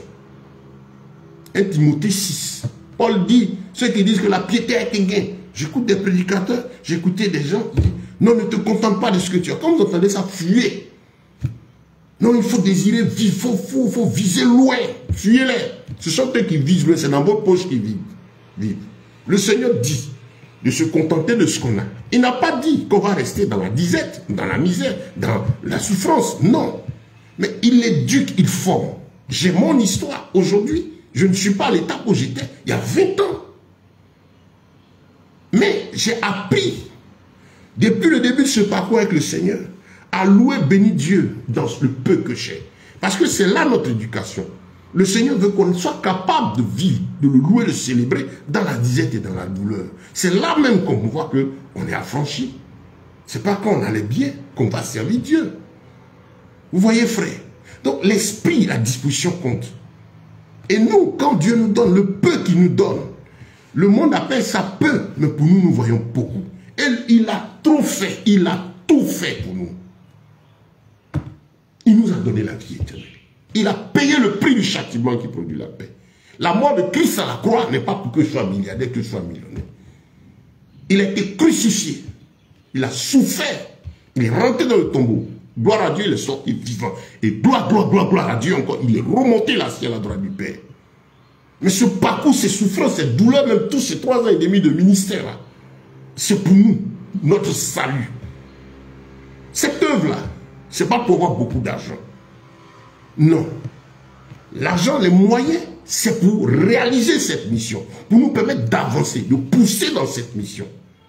Pour l'Église, pour la foi, la raison pour laquelle Dieu apporte les moyens à un frère, à une soeur ou à une assemblée, c'est pour ça. C'est la raison pour laquelle Christ lui-même, de façon spéciale, va venir bénir le travail des mains. Que lui encore, il va inspirer.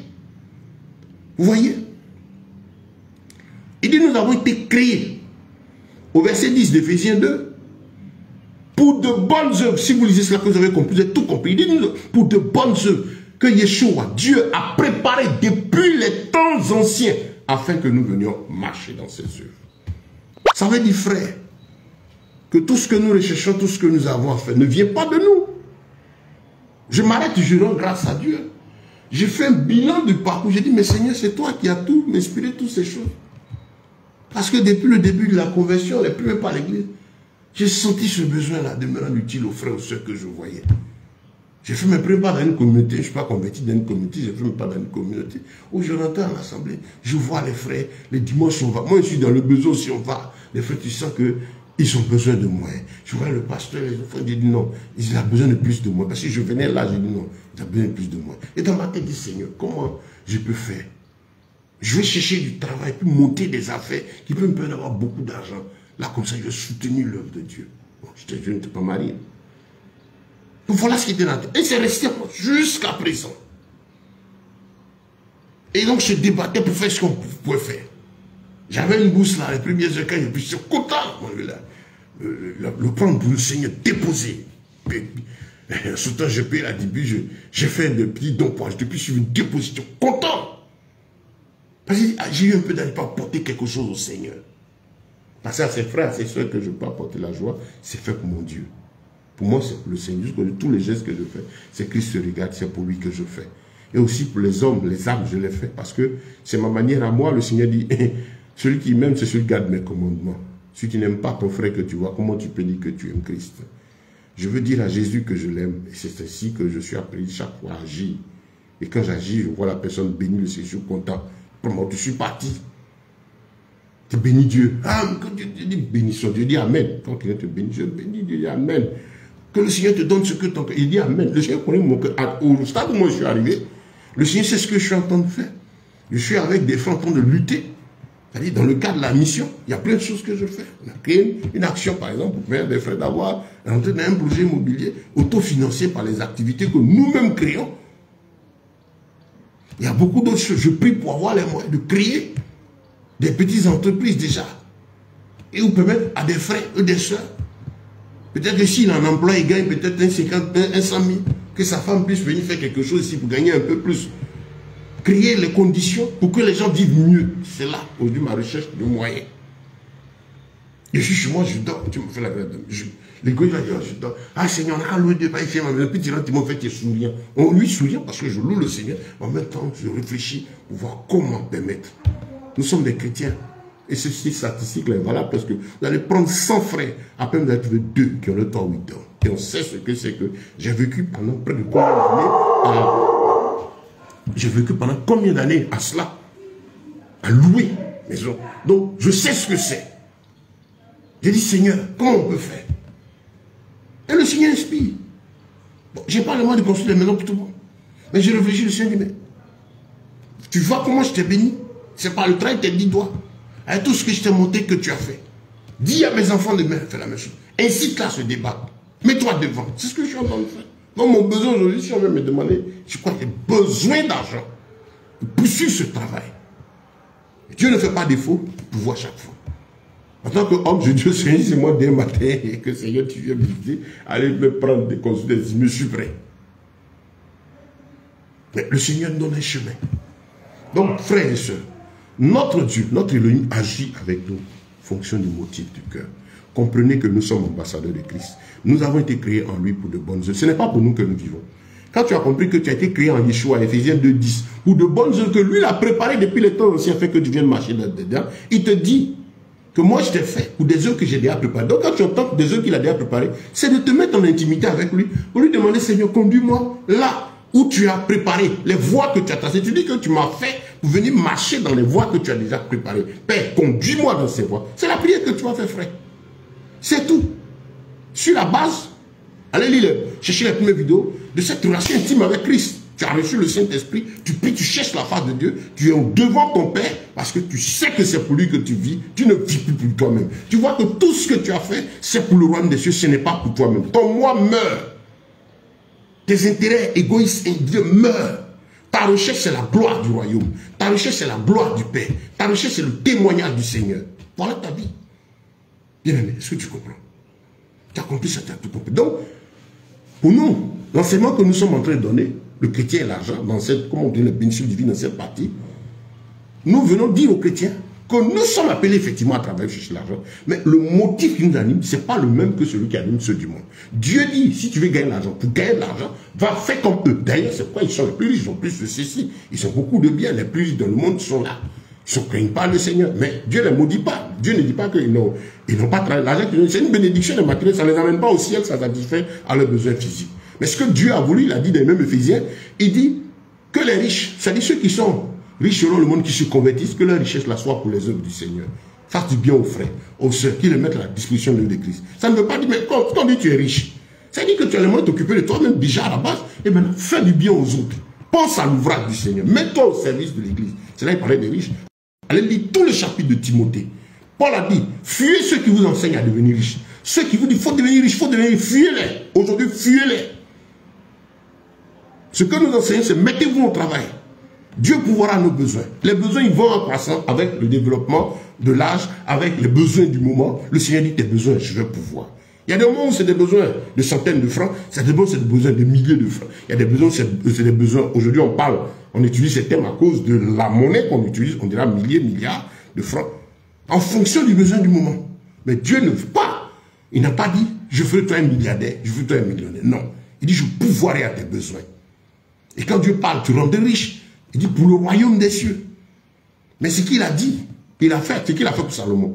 Ce n'était pas Salomon, celui qui l'avait béni, c'est tout le peuple. La Bible dit que Salomon a rendu l'argent comme les pierres.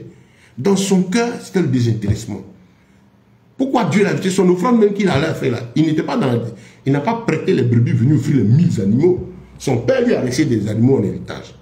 Et c'est dedans qu'il a pris 1000 animaux pour aller offrir en holocauste. Les autres du peuple, chacun a pris ce qu'il pouvait prendre. Lui, il a pris 1000. Le sacrifice était énorme. Tellement énorme, mais à sa disposition, il a donné ce qu'il avait. Quand on vous dit allez prendre crédit, venez donner à Dieu. Ou bien faites prier des engagements devant Dieu. C'est malhonnête, on ne fait pas ça. On offre à Dieu ce qu'on a.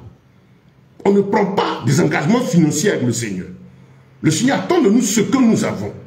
C'est vrai, on fait des vœux à Dieu, mais le vœu encore doit venir de ton cœur, de toi, ton cœur. Il ne doit pas être poussé par... C'est pas quelqu'un qui fait un vœu au Seigneur. Ce n'est plus un vœu. Fais un vœu. Ce n'est plus un vœu. Il te dit ce que tu as fait. Parce que le vœu veut volonté, ça vient, c'est une inspiration personnelle. C'est ça que Dieu a accompli. Parce que tu sens ça, pas par émotion, pas par sensation, tu as l'esprit, tu sens que ça vient du Créateur. Parce que ce n'est pas un jeu, ça engage l'Éternel, ça engage ton histoire. Mais si on te tend une enveloppe de près des engagements, ce ne sont plus des vœux. À la division du mot, mais ce n'est plus un vœu. Le gars a fait 5 000, 100 000, Dieu le cherche, c'est pour récolter quelque chose maintenant dans sa position en fonction des besoins qui fixent les montants. Comme un disait avant une veille, il dit on va le couper.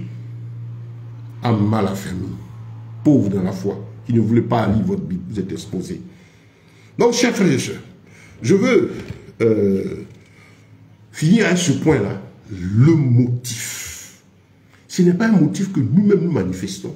Il y a la Bible nous dit le motif. Il dit tu es ambassadeur, tu as été créé pour moi, tu es en mission. Ta vie est une mission, ton histoire est une mission, ton comportement est une mission, un message. Ça doit servir à quoi? C'est même pas toi, c'est moi. Le crucifié, celui qui a donné sa vie.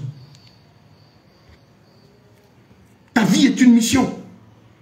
Ta vie est une mission, un message. Tu dois être un messager vivant, une lettre vivante, un message vivant et un messager vivant. Un témoignage et un témoin, toi-même. C'est ça. Nous ne vivons plus pour nous-mêmes, nous vivons pour notre maître. Quand tu as compris ça, les motifs dans la prière changent. Le psaume 37, tu ne te limites pas au verset 4, tu vas au verset 1. Et la fidélité pour demeure, le pays pour pâture, ne n'invite pas à gauche, ainsi de suite. Garde la fidélité pour pâture. Reste dans la parole de Dieu. Et il dit au verset, fais de l'Éternel tes délices, donnera ce que ton cœur désire. Oh, mais tu as compris ce que ça signifie en ce moment si tu as le Saint-Esprit. Fais de l'Éternel tes désirs. On se limite là même simplement, fais de l'Éternel tes désirs. Comment toi et moi connaissons de l'Éternel? C'est à travers sa parole. Des désirs, c'est ce que le cœur aime. Parce que la voix de Dieu parle à notre esprit, notre intelligence entend, mais est-ce que notre cœur, nous rencontrons, notre cœur accepte? C'est quoi que tu aimerais de tout ton cœur, de toute ton âme, de toute ta force. Ton âme entend. Est-ce que ton cœur est d'accord pour que le corps s'engage à pratiquer? Donc voilà là où le Seigneur nous attend. Les disciples, ça c'est pour les disciples.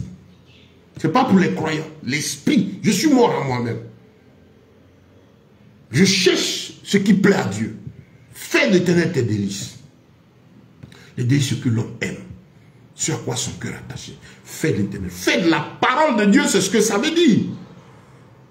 Ce que ton cœur aime. Que ton cœur aime ma parole. Ma parole, c'est tous mes commandements dans la Bible. Aie une intimité avec moi. Écoute-moi.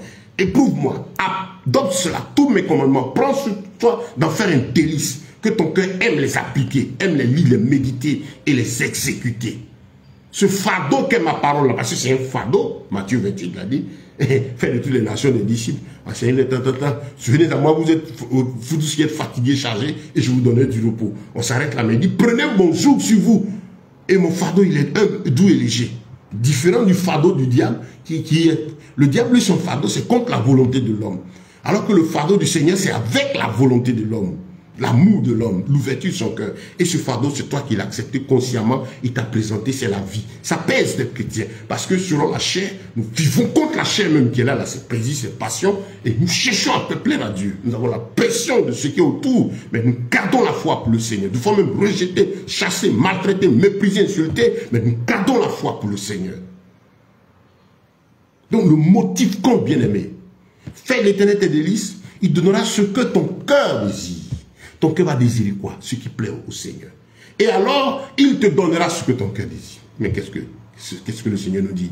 Fais de l'Éternel tes délices, il donnera ce que ton cœur désire. Mais si le cœur, les délices, c'est ce qui est doux pour le cœur. Donc, le Seigneur va te donner ce qui est doux pour ton cœur. Qu'est-ce qui est doux pour ton cœur? C'est les lois du Seigneur. Et donc, le Seigneur exécutera à ton égard ce que ton cœur aime. Qu'est-ce que ton cœur va aimer? Appliquer les lois du Seigneur. Désirer la volonté de Dieu. Alors, le Seigneur agira. En fait, Dieu nous dit, restez dans ma parole. Comme du verset 1. Ne vous mêlez pas aux choses de ce monde.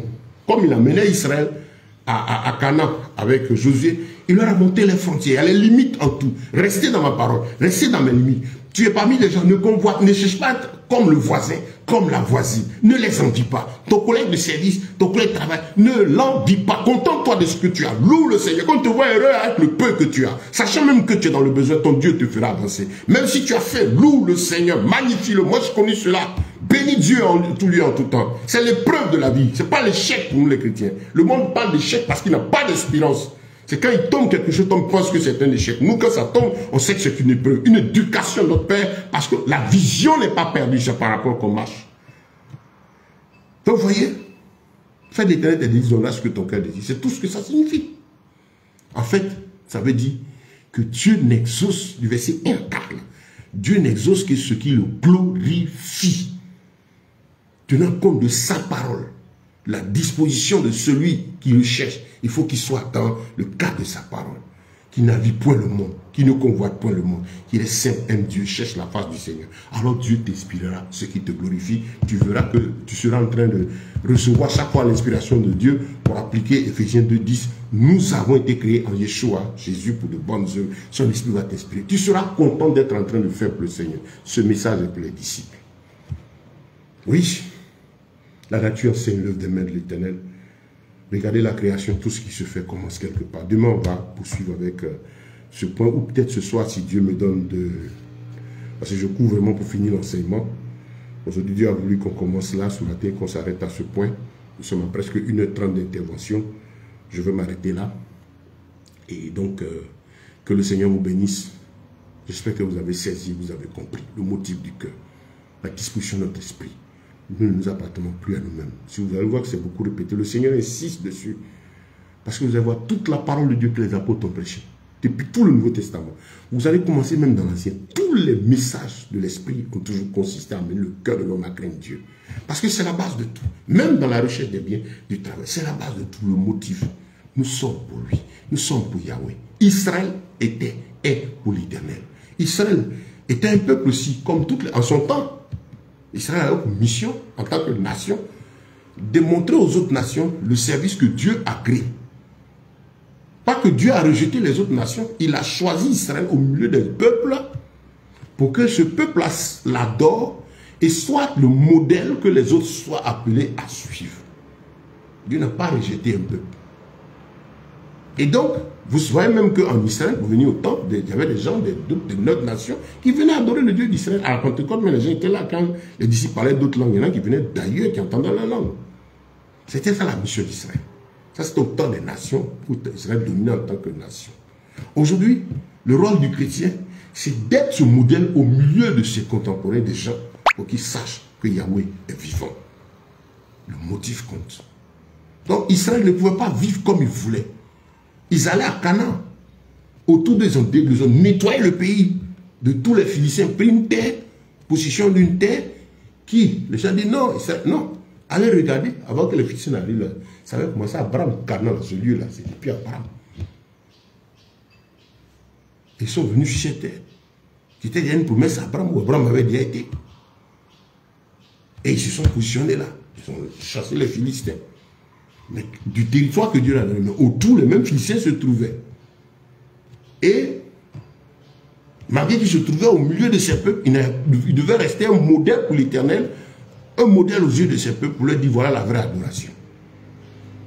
Bien qu'il soit Israël, il y a des choses qui ne sont pas permises de faire. Bien que tu sois chrétien, tu es dans ce corps, tu es parmi les gens, mais tu es un disciple, tu es appelé disciple, une copie de maître. Tu n'es pas appelé à vivre conformément au monde. Tu n'es pas appelé à faire ce que le monde fait.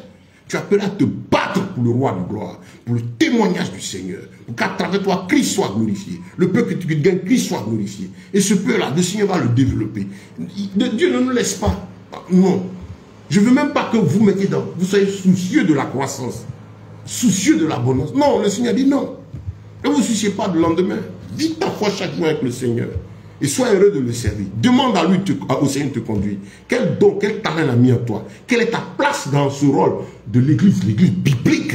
C'est-à-dire dans cette mission en tant que disciple de Christ sur cette terre. Qu'est-ce que le Seigneur veut que tu fasses pour que son nom soit glorifié? Recherche cela, tu verras. Que le Seigneur vous bénisse. Que sa grâce et ses faveurs ce matin vous soient multipliées, chers bien-aimés. Soyez encore bénis. Shalom. Je prie que sa main puissante vous trouve là où vous êtes, selon vos besoins du moment. Ceux qui sont malades, que le Seigneur te relève à présent au nom de Yeshua. Ceux qui sont sous le poids des attaques, que la puissance du Saint-Esprit fasse sauter les verrous du diable. Tout ce que l'ennemi a préparé contre toi, tout ce qu'il a levé, qu'il ne glorifie pas le nom de l'Éternel, que tout cela soit fou à l'échec au nom de Yeshua. Que sa grâce et ses faveurs vous soient multipliées. Je ne dirais pas que le Seigneur te donne ce que tu recherches, mais que le Seigneur te conduit sur son chemin à lui et il te donne ce qu'il a prévu pour toi. Qu'il ouvre ton esprit, ouvre ton cœur pour que tu le cherches justement selon sa parole. Oui, si tu l'aimes, que le Seigneur t'apprenne à l'aimer selon lui. Nous devons le faire les choses selon lui, pas selon nous. Pas selon nous. Soyez bénis. C'était le frère Ben. Que Dieu vous bénisse. Merci à vous tous qui nous avez suivis. Ceux qui sont restés en ligne avec nous, ceux qui vont suivre le message. Je rappelle, c'est la 19e partie de cette étude biblique dont le thème central est comment obtenir les bénédictions divines. Et les 18 autres interventions sont disponibles sur mon compte Facebook. Pour aller sur ma page, vous allez les retrouver. Il y a peut-être les toutes premières qui manquent, les 5 premières, parce que je n'ai pas su les enregistrer, mais je les ai. Et sur le compte YouTube, parce que quand j'ai fini l'enseignement, je télécharge tout de suite ce que je vais faire avec celui-là. Donc, vous pouvez trouver tous ces enseignements sur mon compte YouTube. Dès que je finis, peut-être d'ici 1 heure ou 2, vous allez voir que je vais republier sur cette vidéo les liens sur YouTube et sur Facebook des premiers enseignements. Donc, vous pouvez regarder. Allez sur le compte YouTube, abonnez-vous. Vous allez avoir accès à tous les enseignements qui sont dessus. Téléchargez-les gratuitement. J'ai des livres que j'ai écrits, des thèmes qui sont sur des livres gratuits. Tout ça, c'est à distribuer. Que le Seigneur donc vous accorde de les avoir. Les enseignements aussi sont sur WhatsApp. Vous pouvez m'écrire. Vous m'envoyer une invitation sur Facebook, me dit pourquoi, et puis on valide. Généralement, quand on me demande une invitation, comme je suis dans une position publique, j'accepte tout de suite. Mais il y a des invitations, il y a des conséquences après. Je ne perds pas le temps avec quand je vois un peu que c'est du n'importe quoi pour les plaisirs de ce monde, les vanités qui se prennent, je déconnecte ce compte-là tout de suite. Mais je réponds toujours oui, tout de suite. Que Dieu vous bénisse. Que sa paix soit dans vos maisons. Que ce jour soit encore sanctifié et béni pour vous et toute votre famille. Et que le nom du Seigneur soit béni. Que l'Église soit bénie. Que la paix du Seigneur soit dans nos cœurs. Dans ce monde troublé, qu'il est dans nos nations. Ces pays africains vraiment en proie. Aujourd'hui, il y a beaucoup de méchanceté qui se bat, qui cherchent à être tranquille. Que le Seigneur continue son œuvre. Shalom, shalom, shalom. C'était le frère Ben. Que Dieu vous bénisse. Donc, peut-être ce soir demain, mais vous verrez que la suite de l'enseignement va venir.